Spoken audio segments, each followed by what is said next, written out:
जय हिंद। आप सभी को गुरुकुल यूट्यूब चैनल में स्वागत करते हैं। आज के इस वीडियो में हम लोग भारतीय संविधान के विशेषता के बारे में समझेंगे। इससे जो लास्ट वीडियो था मेरा वो भी इसी के बारे में, भारतीय संविधान के फीचर्स के बारे में ही था। ये सेकंड पार्ट है उसका। इसमें देखते हैं हम लोग कि क्या है लिखा हुआ है। फर्स्ट लाइन जो रेड किया हुआ है उसमें लिखा हुआ है parliamentary with sovereignty and judiciary supremacy मतलब कि जो जुडिशियल सिस्टम है वो सुप्रीम है। उससे आगे हमारे यहाँ इंडिया में कुछ भी नहीं है। उसका जो फाइनल डिसीजन होगा वो आपको मानना ही होगा। तो पार्लियामेंट सॉवरेनिटी का मतलब क्या होगा कि पार्लियामेंट स्वतंत्र है किसी भी प्रकार के कानून या लॉ बनाने के लिए, बट लेकिन उसमें अगर किसी भी तरह का अगर दिक्कत रहेगा तो सुप्रीम कोर्ट उसको जो है सो दोबारा चेक करने के लिए पार्लियामेंट को बोलता है, और अगर ज़्यादा दिक्कत होता है तो वो कैंसिल भी होता है।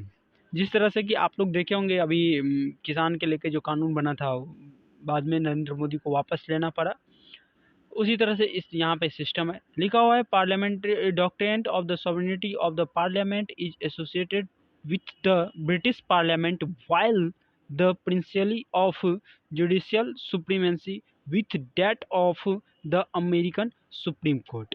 मतलब कि जिस तरह से ब्रिटिश का पार्लियामेंट काम करता है उस तरह से हम लोग क्या है अलग है। वहाँ का क्या है कि एकदम लॉ बन गया उसको लागू होना ही है। लेकिन यहाँ पे क्या है हमारे यहाँ नहीं, उसको लॉ बनाया जाता है, उसको लोकसभा राज्यसभा में पास किया जाता है, राष्ट्रपति का उस पर साइन होता है, उसके बाद जो फाइनली लॉ बनता है उसमें भी अगर किसी प्रकार का ज़्यादा दिक्कत होता है तो सुप्रीम कोर्ट उसको क्या करता है कैंसिल करता है, दोबारा चेक करने के लिए भेजता है। तो ये बहुत बड़ी बात है। नीचे आप लोग देख रहे होंगे यहाँ पर लिखा हुआ है this is because the American constitution provides for due process of law. मतलब अमेरिका में इस तरह का जैसे प्रोसेस क्या है मैंने बेहतर है। हमारे यहाँ जिस तरह से जुडिशियल सिस्टम है उससे थोड़ा बेहतर है अमेरिका में। लिखा हुआ है यहाँ पर process established by law contented in the Indian constitution article 21। Indian constitution का आर्टिकल 21 जो कि पार्ट थर्ड में आता है फंडामेंटल राइट में 12 से 35 तक में आर्टिकल 21 आता है। वो इतना महत्वपूर्ण 21 इतना महत्वपूर्ण आर्टिकल है कि राष्ट्रपति शासन लागू होने पे भी उसको हटाया नहीं जा सकता, मतलब उसको रद्द नहीं किया जा सकता है। क्यों? क्योंकि वो आपके जीवन आपके हमारे जीवन से संबंधित है। अगर उसको रद्द कर दिया जाए, अगर उसको रोक दिया जाए आर्टिकल 21 को, तो फिर बहुत बड़ी समस्या हो सकती है। इसीलिए 21 को जो है सो कभी भी रद्द नहीं किया, चाहे वो राष्ट्रपति शासन लागू हो या कुछ भी, लेकिन उसको कभी भी रद्द जो है सो नहीं किया जा सकता है। इस तरह का हमारे कॉन्स्टिट्यूशन में प्रावधान है। आगे देखते हैं हम लोग। लिखा हुआ है इंटीग्रेटेड एंड इंडिपेंडेंट जुडिशियल। मतलब कि इंटीग्रेटेड मतलब एक दूसरे से जुड़ा हुआ, और इंडिपेंडेंट मतलब स्वतंत्र जुडिशियल सिस्टम हमारे यहाँ है। मतलब कि हमारे यहाँ जो सबसे ऊपर टॉप पे कौन बैठा हुआ है? सुप्रीम कोर्ट, उसके नीचे हाई कोर्ट, उसके नीचे डिस्ट्रिक्ट कोर्ट, और भी अदर लोअर कोर्ट्स होते हैं, फैमिली कोर्ट होते हैं, बहुत सारे अदर लोअर कोर्ट्स होते हैं। तो सबसे टॉप पे है सुप्रीम कोर्ट, और सब अपने आप में स्वतंत्र भी है और इंटीग्रेटेड भी है, मतलब एक दूसरे से जुड़े हुए भी हैं। अगर किसी भी स्टेट का हाई कोर्ट अगर कोई गलत डिसीजन देगा ना तो उसे सुप्रीम कोर्ट कैंसिल कर देगा, उसे नहीं मान्य मिलेगा। या फिर अगर आप जाते हैं डिस्ट्रिक्ट कोर्ट, वहाँ पे आप अपने फैसले जो जज सुनाया उससे आप सेटिस्फाइड नहीं हैं तो आप हाई कोर्ट जा सकते हैं। अगर हाई कोर्ट में सेटिस्फाइड नहीं हैं तो आप सुप्रीम कोर्ट जाए। मतलब कि एकदम एक दूसरे से सभी जुड़े हुए हैं और सब स्वतंत्र भी हैं, मतलब अपना डिसीजन वो सुनाया, आपको अगर पसंद है तो आप आगे जा सकते हैं। इसी तरह से अगर किसी भी प्रकार का कोई नया डिसीजन होता है, सुप्रीम कोर्ट हो उस पर ज़्यादा निगरानी रखता है, ज़्यादा देखता है उसको। लिखा हुआ है the central lawyers and the state, मतलब सेंट्रल और स्टेट दोनों के लिए।